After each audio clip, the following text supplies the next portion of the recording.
One of them is called a signature whistle, where it's like a name. So the Oh, whistle is unique to the individual. So one of the things that we're doing is trying to figure out how do we, when we're listening, right? So we have this network down in Sarasota Bay in Florida. When we're listening, can we actually ID the individual? And so that's really fascinating. there's folks that have a huge library of hundreds of individual dolphins and the whistles they make. They've spent Wow. decades working on it. So yeah, That's so very, very cool to cool. be able to like track a specific one, how often they visit, do they come back? Yeah. Man, that's fascinating.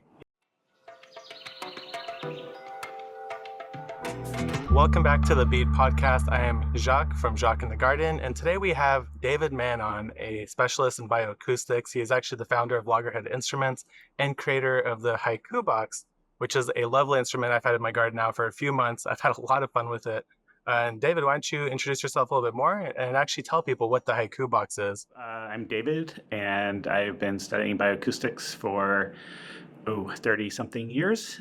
I started in marine bioacoustics, so underwater sounds made by fishes, and have been both at universities and at my company. So the company started out making underwater acoustic recorders and for scientists, and we wanted to get into something more that consumers could try out with bioacoustics. So we invented the Haikubox along with some colleagues at Cornell Lab of Ornithology.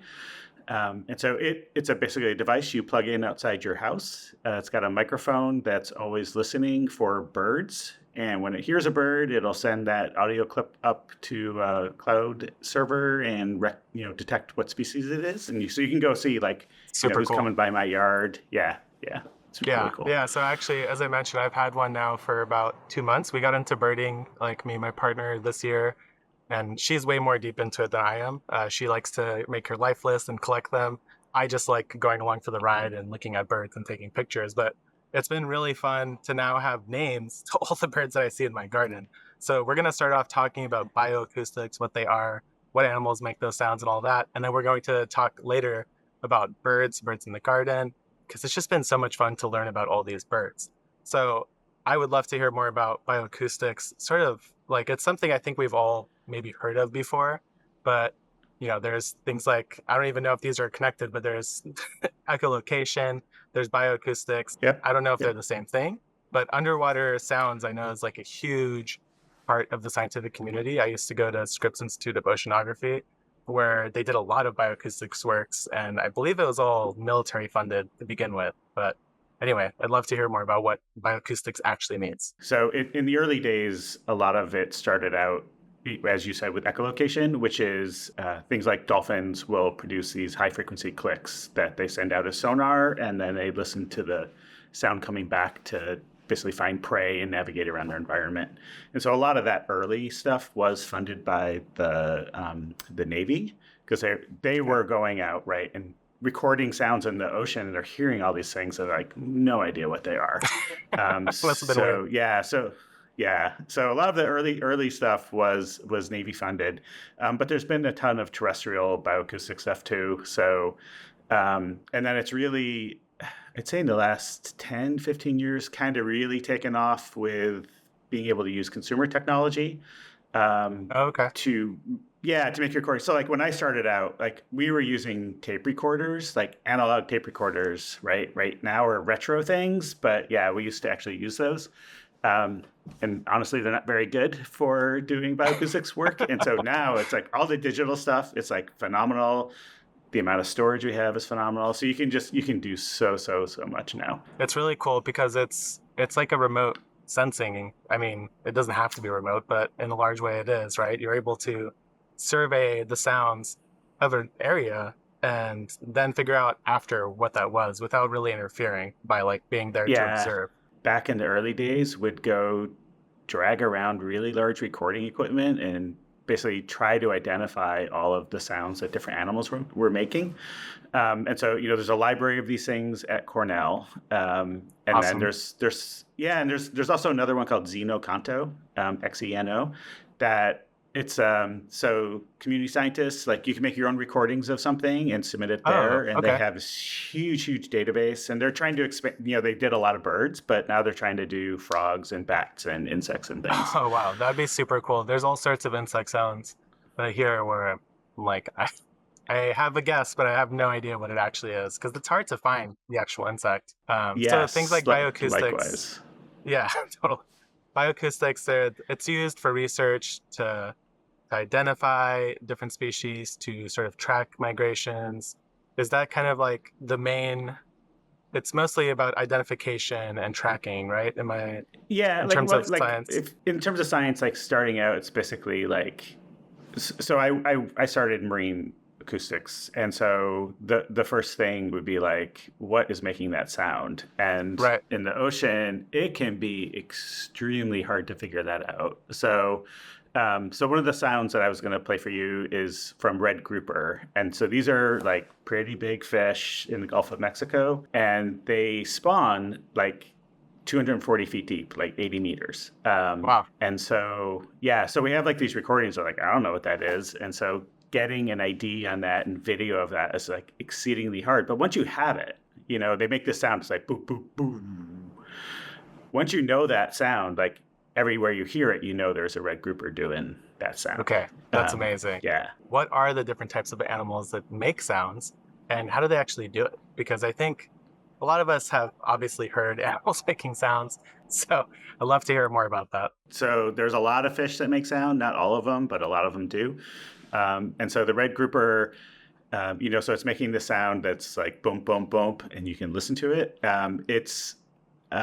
What it's got is a swim bladder inside. So it's an air-filled bladder that most fish are using to regulate buoyancy. So basically, fish don't want to always sink to the bottom and have to keep swimming to stay up. So Right.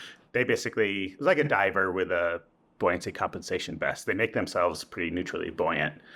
But a whole bunch of fish have evolved muscles that attach to the swim bladder and will drum it. They'll go boo, boo, boo, boo.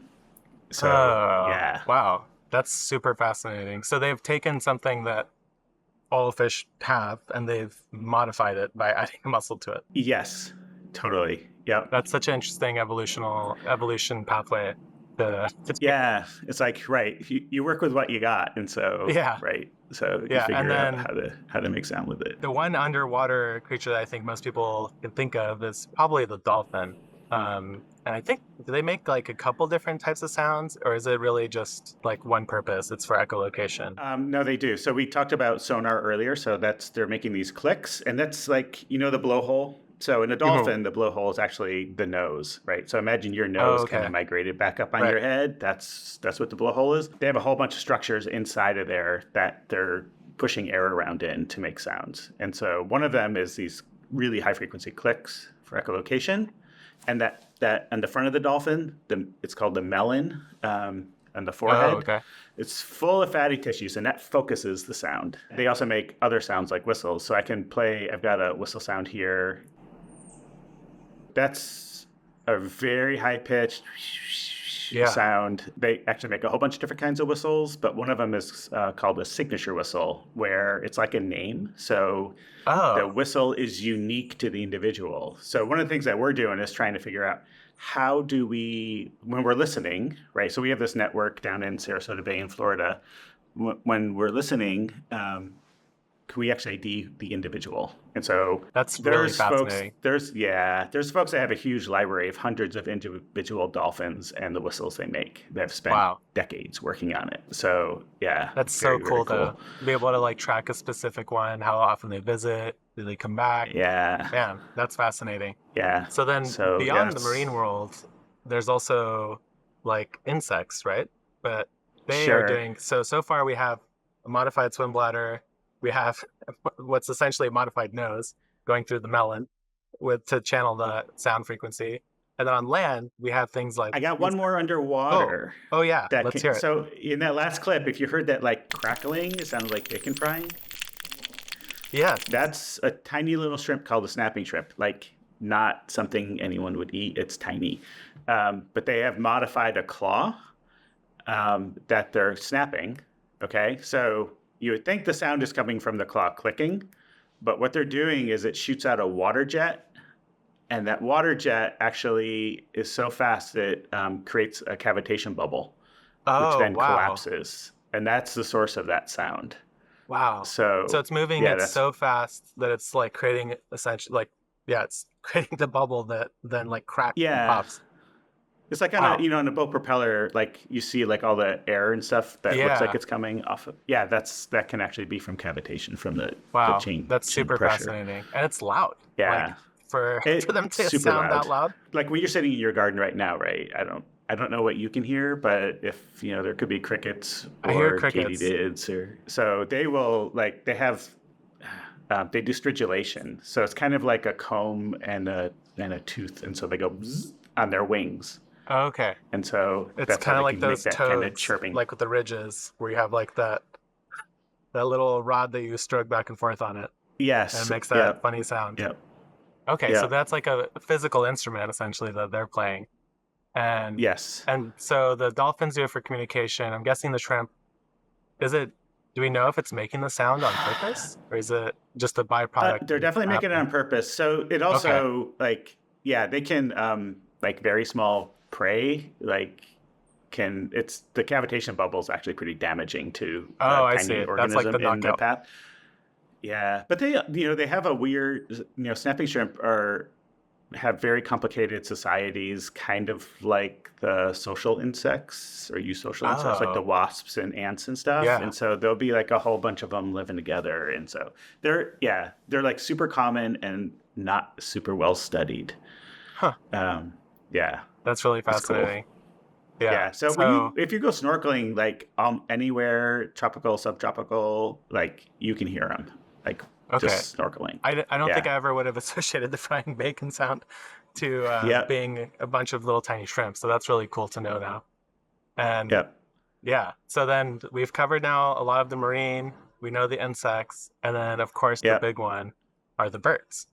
So The we will birds. talk a lot Yep. about birds, but let's break down their acoustics right now. The general sound they make, and then Yeah. there's like Yeah. songs. I don't know if I'm saying that right. Right. So I have an example here of a northern cardinal. And so a call is typically a very short, like what you would call like a cheep. So you hear it go beep, beep. Um, Yeah. they'll do that all day long. It's sort of like territoriality thing. Both males and females will do it. If you have a feeder, you might hear them doing it around the feeder. So that's like And saying I'm here. Like here I I'm am. here. Yeah. Okay. Yeah. And a lot of the songbirds, right, have both of these calls. Is that like a vocal cord thing? Are they doing something Yeah. differently? So it's similar. So they have a organ called a syrinx. It is like a vocal cord, and they're like pushing air across it, and it's vibrating really fast to make those signals. The thing is, though, it's got two sides, and they can control the flow to them independently. So they can kind of Oh. make two different sounds at the same time. Oh, Yeah. that explains a It's lot. super complicated. Because sometimes I'm No, listening, like, I'm like, yeah. how is that one bird?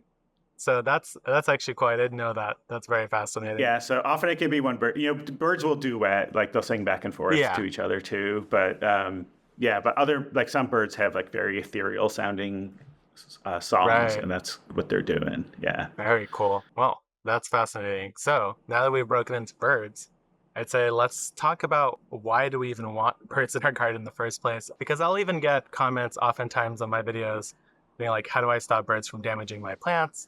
And maybe we'll talk a little bit about that later on. But first, I want to sell the birds to you guys because they have tremendous value, not just value, like they're just great to have around in general in the ecosystem. They're part of the ecosystem, and we should be trying to invite them into our yards. I don't know if you have any examples or thoughts on sharing why you would want birds in the garden, but I could kick it off with this story I heard about these chickadees. What they are primarily eating, it depends on bird to bird, but they are eating caterpillars, they're eating insects.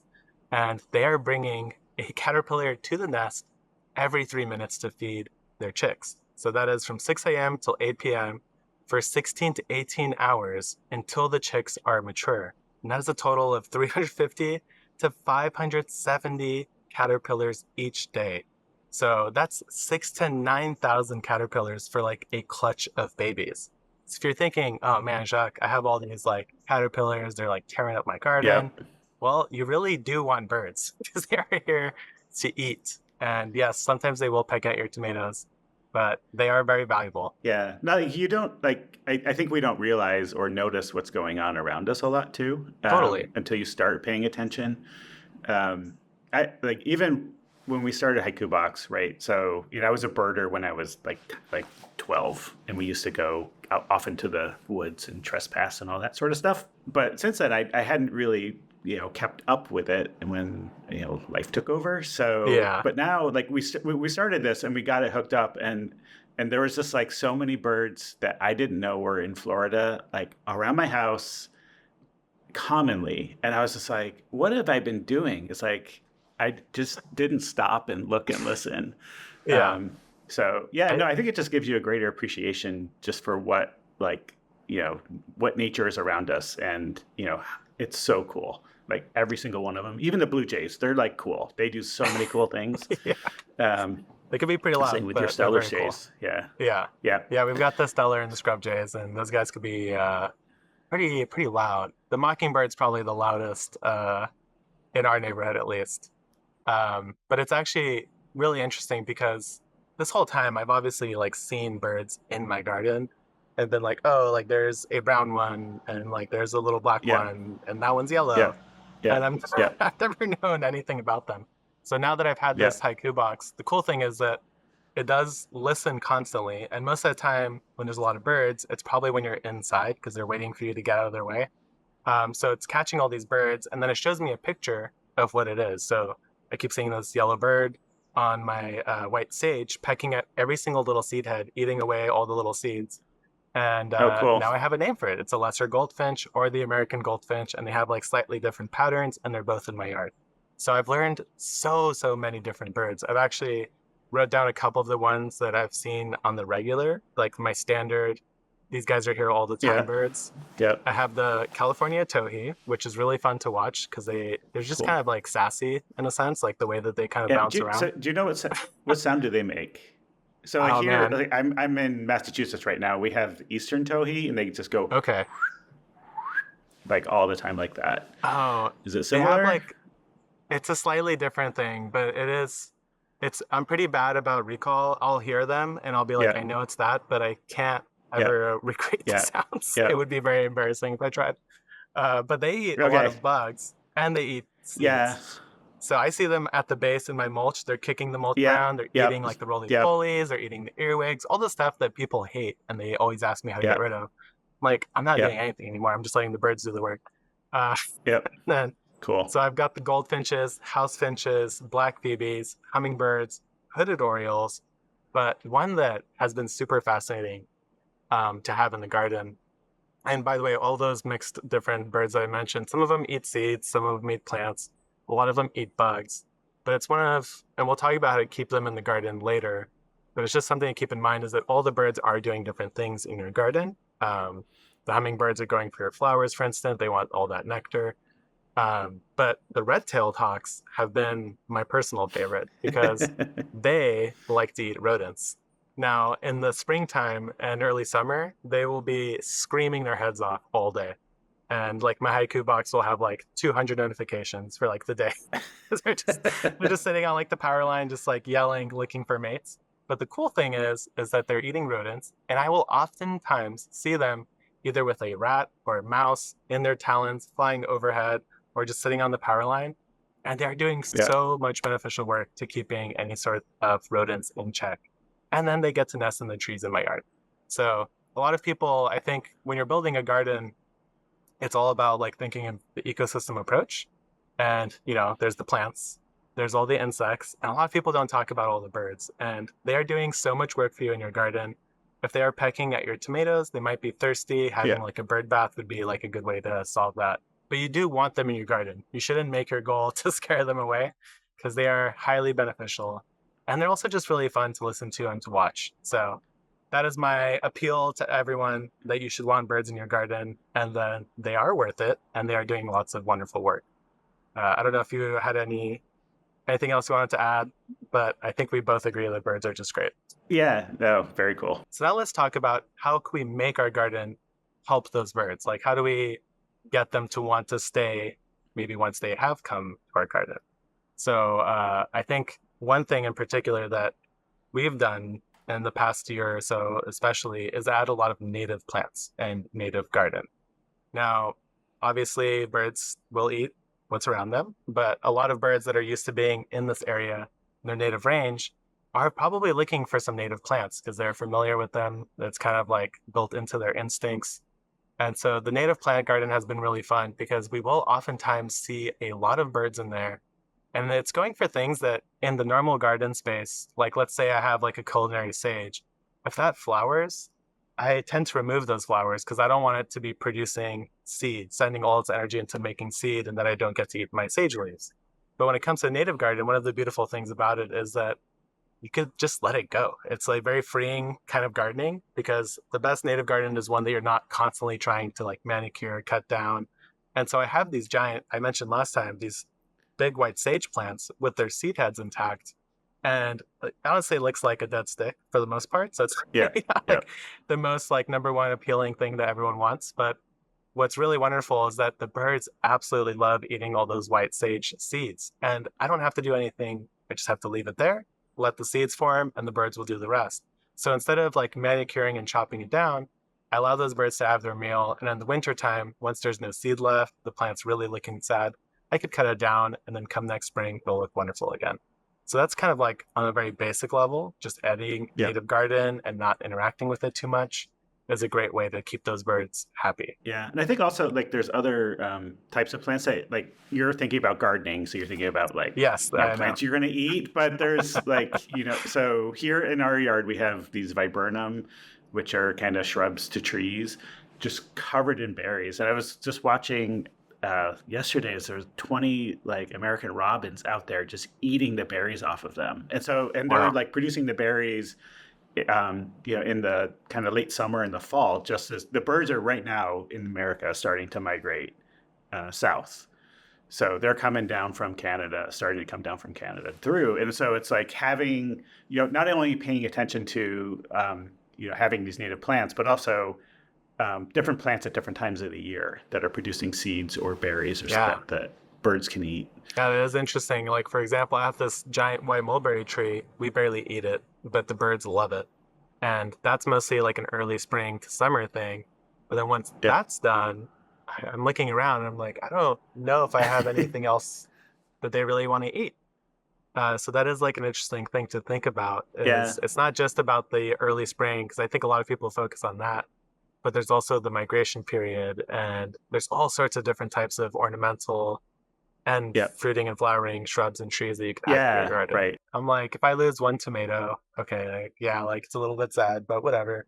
At least the bird Yeah. got to eat most of it.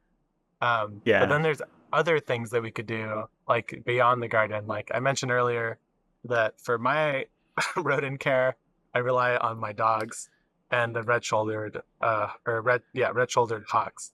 But there's also when people are trying to deal with their pest control using poisons. So poisons can Oh be yeah.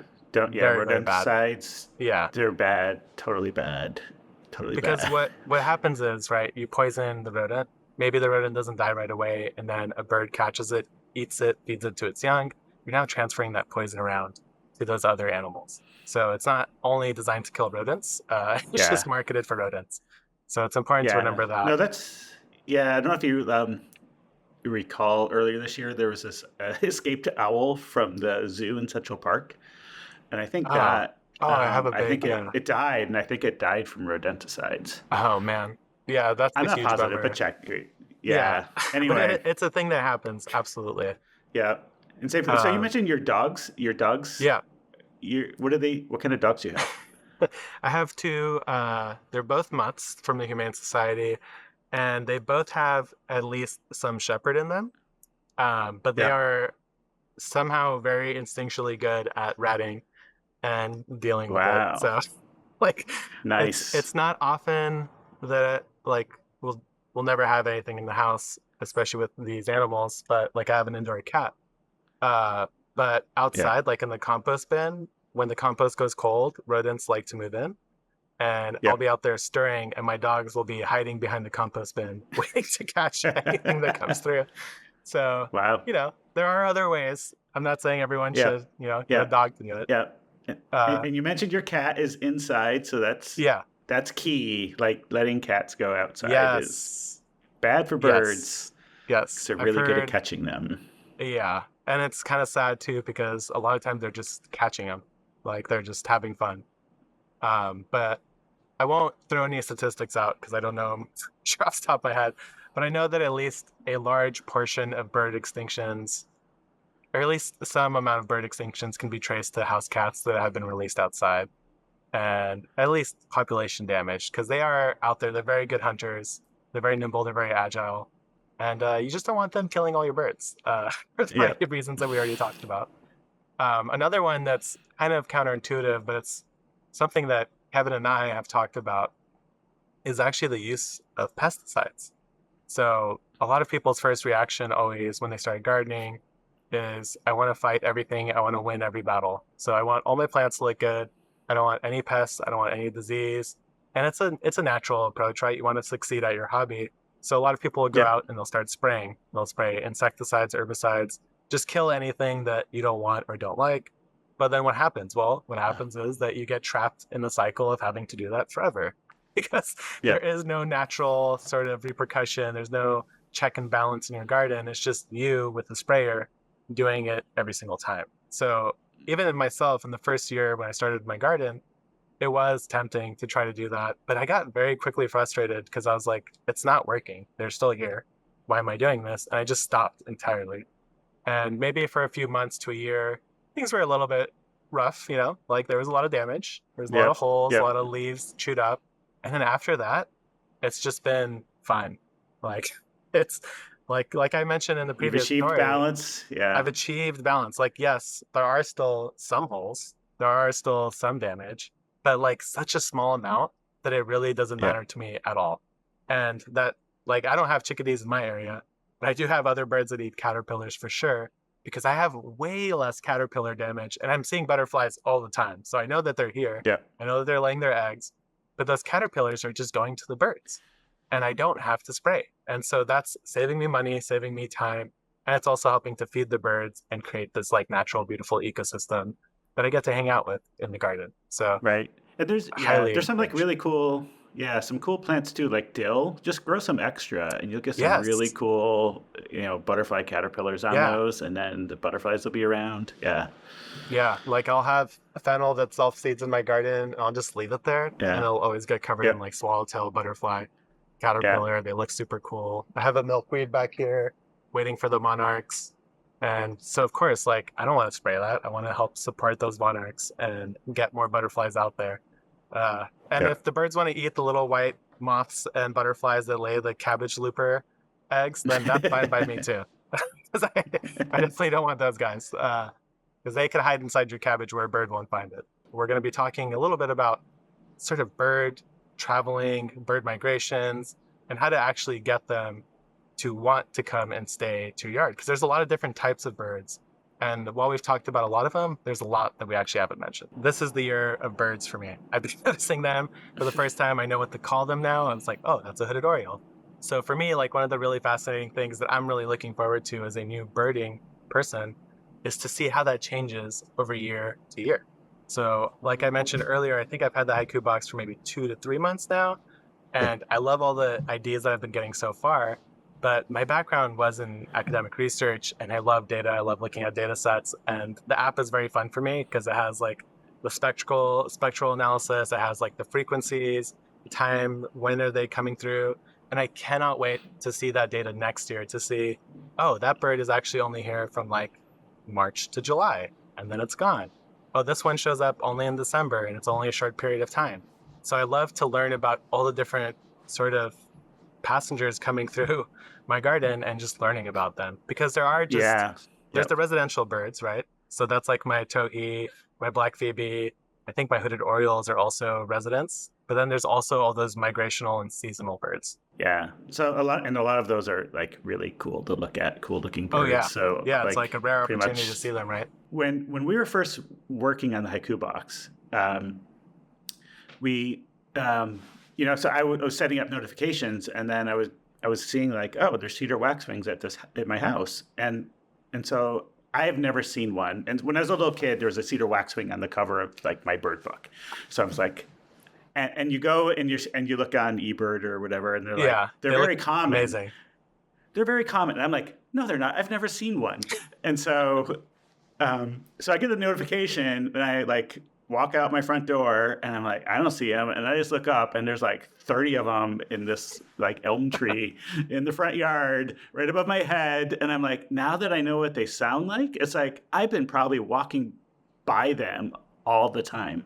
Absolutely. Very, very cool. Yeah, Yeah, yeah, I actually very have a cool. similar story. Is I mentioned earlier that there's a lot of red-tailed hawks here, and I thought that was like really the only one that I've seen here. And the way that the Haiku box works is you could set it up to like notify you if it hears a bird. And then one day it said it was like a Cooper's hawk, and I was like, oh, okay. I don't think I've seen that guy before. So I grabbed my camera. I'm like super into taking pictures of birds now. It's like playing Pokemon as an adult for me, while my partner really just wants to like find them. I'm like, I just want to take a picture, and like that's my fun. So I come out the camera and I look behind me in this citrus tree by my neighbor, and there's this big hawk like sitting on top. I start taking pictures. I realize it's like trying to dive down into the tree, because I looked it up afterwards, and Cooper's hawk actually will eat other birds. And I think what it was actually doing was trying to eat a hummingbird's either babies or like the eggs, because there was a hummingbird like buzzing it and trying to chase it Oh, away. yeah. And it was like it felt like I was watching a nature documentary in my backyard. I never would have stepped out to, it was wild. Like, I think I got a video of it. I haven't, maybe I did. I definitely got pictures. I could at least put a picture up. But it was so much fun. And it's one of those things where it's like, I never would have come out here to look for it if I didn't know that it was in my backyard. So that was really fun for me. Yeah. Well, I mean, it looks like you spend a lot of time outside, I think. I But do. for like, I'm behind a computer most of Yeah. my time, and so you just like you go outside, right? Or you get in your car, right? It's like, oh, I Right. was outside for 4 minutes, right? You don't know the stuff that's happening. So it's cool. Yeah. One of Yeah. the things that as I saw that's really cool is that as like having this haiku box is it's also like a citizen science data set. Like I believe you guys are able to now help track, identify birds, like migration patterns, things like that. Yeah. And so for Yep. me, that's also been Yep. really fun to contribute towards. And I was curious if there's any sort of Yeah. stuff that you guys have worked on from that data.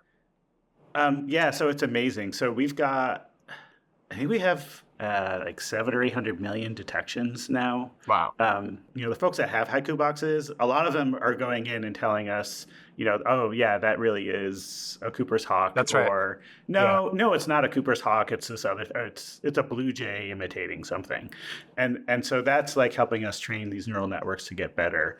Oh, And then that's like cool. one thing we did is, this past April, there was the total solar eclipse from Mm. Texas kind of all the way up through Maine. And we had I think around 600 haiku boxes kind of recording continuously at that time.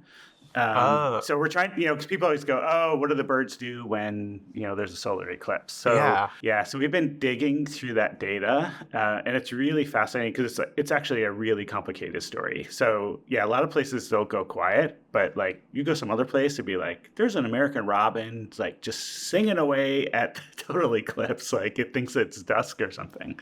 So Oh, yeah, I see. Wow. So some yeah. birds will stop singing at nighttime, and others will start singing like as the dusk is approaching. Yeah. Well, Is so kind of there's the idea. yeah. So a lot of Oh. birds have a dawn chorus, and some a little bit at Oh, right. dusk. So they'll like sing like crazy 4 or 5 a.m. in the spring.